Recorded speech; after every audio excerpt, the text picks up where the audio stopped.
नमस्कार। महात्मा गांधी काशी विद्यापीठ वाराणसी। मैं प्रोफेसर निरंजन सहाय,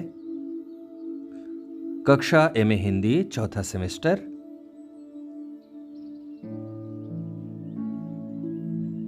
पत्र का शीर्षक सगुण भक्ति काव्य, तृतीय प्रश्न पत्र, व्याख्यान विषय रसखान भाग 1, जीवन, रचना यात्रा और भक्ति।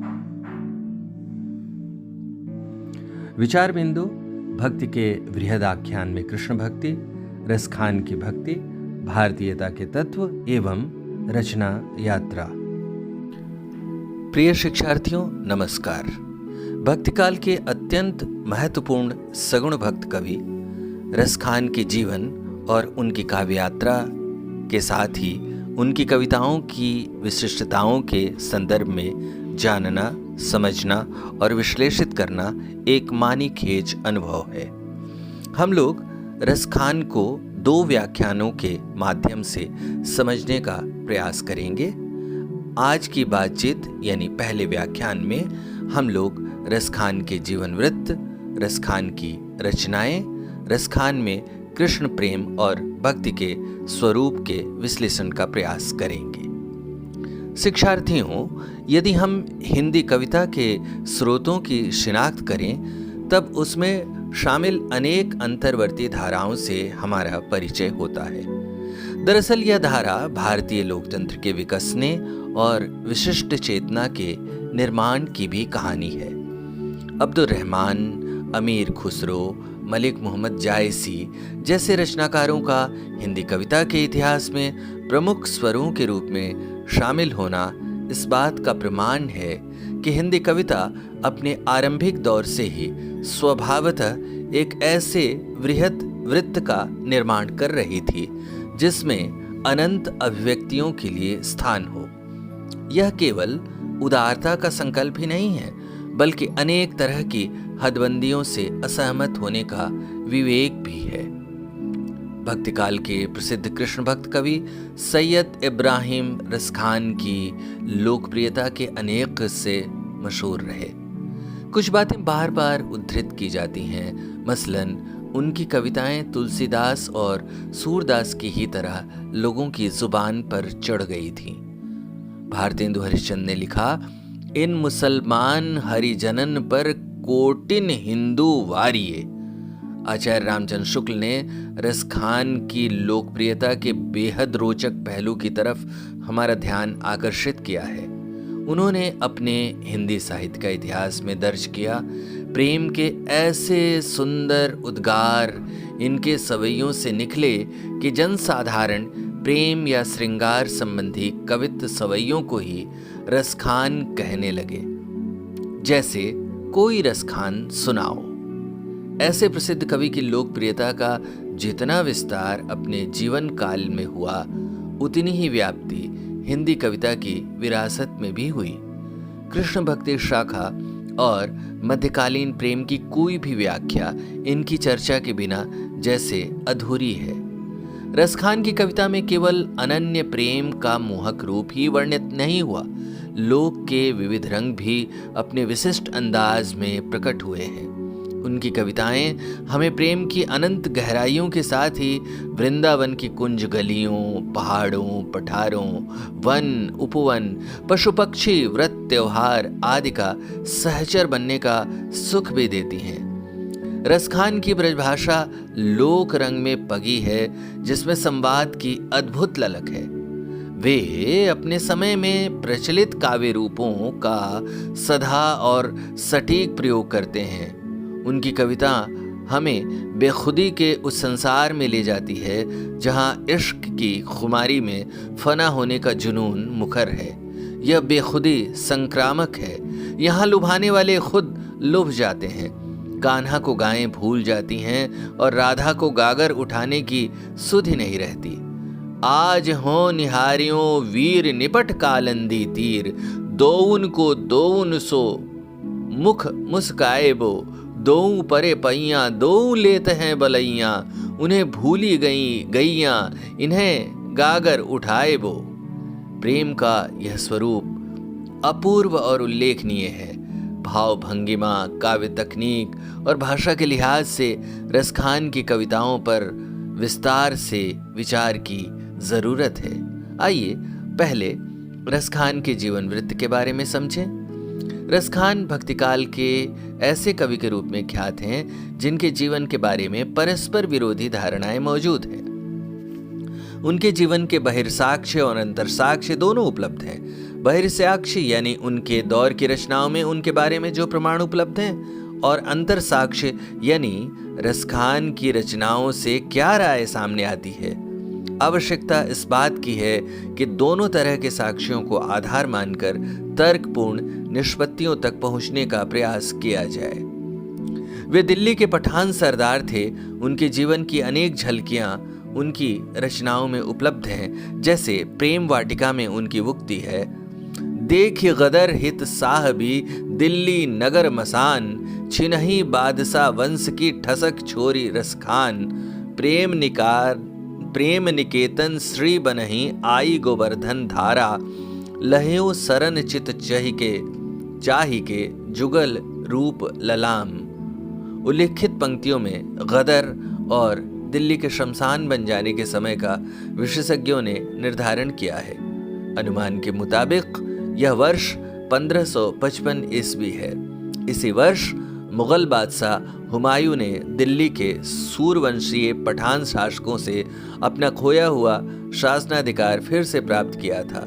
इस गदर के दौरान भारी रक्तपात हुआ। इस गदर का असर रसखान पर हुआ और वे विरक्त हो गए। रसखान ने जिस बादशाह वंश की ठसक का जिक्र किया है वह शेर शाह सूरी का है। सूरी का उदय 1528 ईस्वी में हुआ था और इस वंश का अंत इब्राहिम खान और अहमद खान के पारस्परिक कलह के चलते 1555 में हो गया। इस गदर के समय रसखान की उम्र यानी उनकी जो अवस्था है वह 20-22 साल मान ली जाए तो उनके जन्म वर्ष 1533 ईस्वी मानी जा सकती है। एक समय यह धारणा बलवती थी कि रसखान पिहानी के सैयद इब्राहिम का ही उपनाम है। बाद के शोधों ने इस पर पुनर्विचार के अवसर उपलब्ध कराए। प्रेम वाटिका के जिस पद का उल्लेख किया गया है उसके साक्ष्य पर यह कहना सही है कि जिस तरह वे दिल्ली छोड़कर गोवर्धन जाने का उल्लेख कर रहे हैं उसके मुताबिक उनके जन्म स्थान को दिल्ली मानना चाहिए। ऐसा मशहूर है कि वे दिल्ली निवासी एक साहूकार के बेटे पर आसक्त हो गए थे। 252वें श्रवण की वार्ता के अनुसार भी इस तथ्य की पुष्टि होती है। आख्यान के अनुसार रसखान ने एक बार 2 आदमियों को यह बतियाते हुए सुना कि ईश्वर में ऐसा ध्यान लगाना चाहिए जैसी रसखान के बनिए के बेटे से रसखान की प्रीत हो। एक दूसरी कहानी भी मशहूर है जिसके मुताबिक उनकी प्रेमिका बड़ी मानिनी थी और अक्सर उनका तिरस्कार करती रहती थी। एक दिन जब वे श्रीमद् भागवत का फारसी अनुवाद पढ़ रहे थे तब उसमें गोपियों का कृष्ण के प्रति प्रेम देखकर उनके मन में आया क्यों न उन्हीं कृष्ण के पर लौ लगाई जाए जिन पर इतनी गोपियां उत्सर्ग हो रही हैं। फिर वे अपनी तलाश लिए वृंदावन पहुंच गए। 252वें श्रवण की वार्ता के मुताबिक उनकी आसक्ति वैष्णव भक्तों के प्रोत्साहन से बनिए के बेटे से कृष्ण भक्ति में रूपांतरित हो गई। वैष्णवों ने इन्हें कृष्ण चित्र दी थी जिन्हें लेकर वे दिल्ली से ब्रज प्रदेश पहुंचे थे। कृष्ण को देखने की चाह लिए वे मंदिर मंदिर भटकते रहे। अंततः गोविंद कुंड में श्रीनाथ जी के मंदिर में भक्त वत्सल भगवान कृष्ण ने उन्हें दर्शन दिए। कथा के अनुसार फिर स्वामी विठलनाथ ने रसखान को मंदिर के अंदर बुलाया। रसखान के जीवन में भारी बदलाव आया और वे गोपी भाव की भक्ति में निष्णात हो गए। विद्यानिवास मिश्र ने लिखा है, उक्त वार्ता में वर्णित घटना चक्र संबंधी कुछ संकेत रसखान की रचनाओं में भी मिलते हैं, यथा प्रेम वाटिका में छवि दर्शन का उल्लेख तथा सुजान रसखान का लीला वर्णन। उन्होंने गोस्वामी विठलनाथ का शिष्यत्व ग्रहण किया। नव भक्तमाल के रचनाकार श्री राधाचरण गोस्वामी और उत्तरार्ध भक्तमाल के रचयिता भारतेंदु हरिश्चंद्र ने भी रसखान का उल्लेख किया है। प्रसंगवश भारतेंदु का यह कहना रसखान की प्रसिद्धि का बयान करता है कि इन मुसलमान भक्त कवियों के ऊपर करोड़ों हिंदुओं को न्योछावर किया जा सकता है। शिव सिंह सेंगर ने रसखान को सैयद वंश का माना और निवास स्थान पिहानी ठहराया। मिश्र बंधुओं और आचार्य रामचंद्र शुक्ल ने रसखान को दिल्ली के शाही वंश का पठान सरदार माना और विठलनाथ का पट्ट शिष्य स्वीकार किया। इसे सर्वाधिक तार्किक और विश्वसनीय कथन माना जा सकता है। रसखान की विद्वत्ता और लोकप्रियता का आलम इससे भी आंका जा सकता है कि बेनी माधव द्वारा 1755-56 ईस्वी में रचित मूल गोसाई चरित में गोस्वामी तुलसीदास द्वारा स्वरचित रामचरितमानस की कथा सर्वप्रथम रसखान को सुनाने का जिक्र है।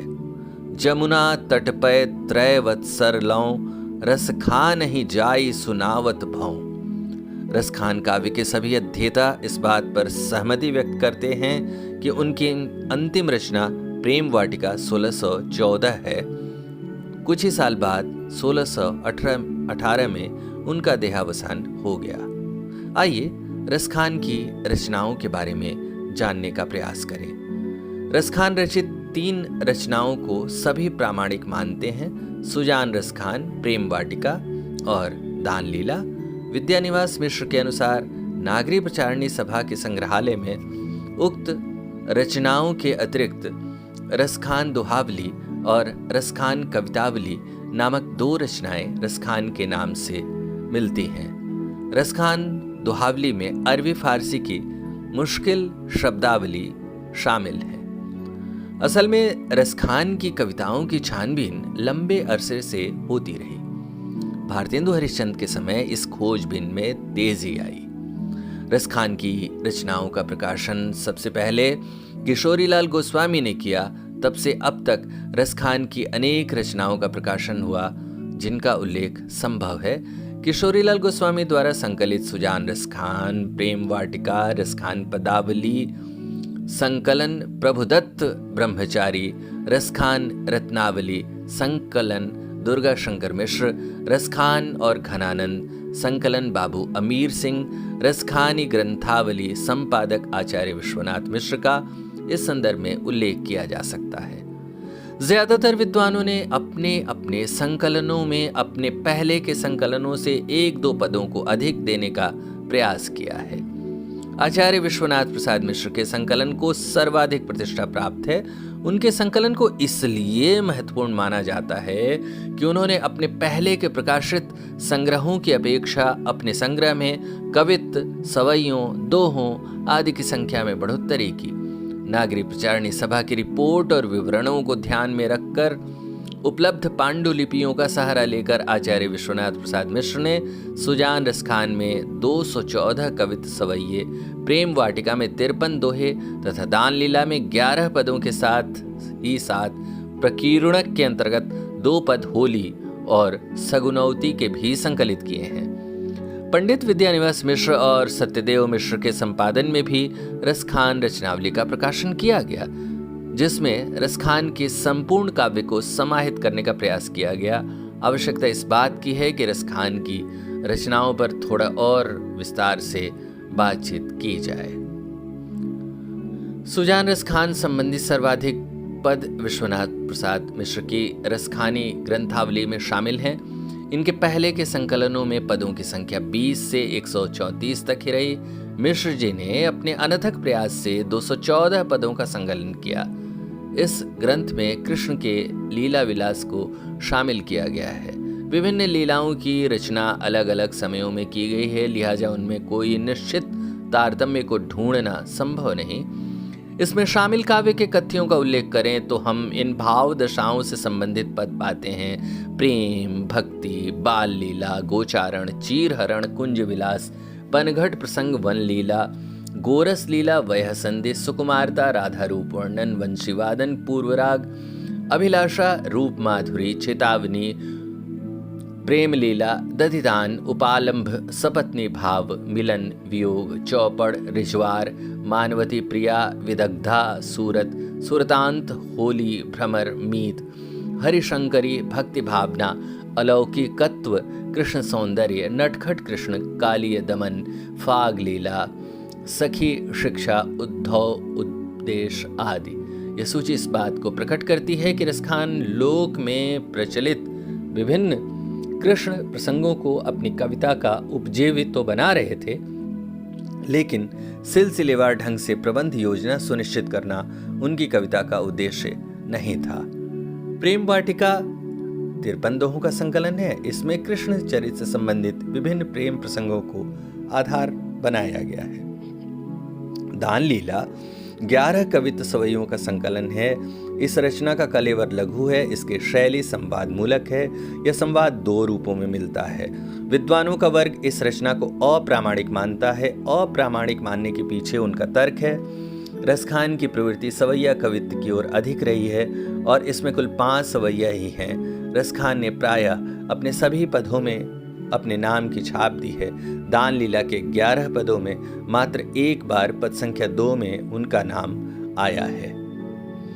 रचना की प्रामाणिकता के बारे में फिलहाल यह मानना सही है कि दान लीला को उल्लेख रसखान की रचना के रूप में काशी नागरी प्रचारिणी की खोज रिपोर्ट में विद्यमान है। यही नहीं, हिंदी की मध्यकालीन स्वच्छंद काव्यधारा के अन्यतम अनुसंधायक आचार्य विश्वनाथ प्रसाद मिश्र ने इसे रसखान की प्रामाणिक रचना मानकर अपने संग्रह रसखानी ग्रंथावली में समाविष्ट किया है। उल्लिखित 3 रचनाओं को आधार मानकर विभिन्न रसखान ग्रंथावलियों की रचना की गई है। आइए हम यह समझने का प्रयास करें कि रसखान की कविता के विभिन्न पक्ष क्या हैं। यह बातचीत हम लोग अगले व्याख्यान के अंतर्गत शामिल करेंगे। आज की बातचीत में हम लोगों ने रसखान की जीवन यात्रा और उनकी कविता की विभिन्न विशिष्टताओं के ऊपर एक नज़र डालने का प्रयास किया। साथ ही उनकी जो रचनाएं उपलब्ध हैं हिंदी संसार में, उनको भी देखने, समझने और विश्लेषित करने का प्रयास किया। धन्यवाद। अगली बातचीत में हम लोग मिलते हैं। बहुत शुक्रिया।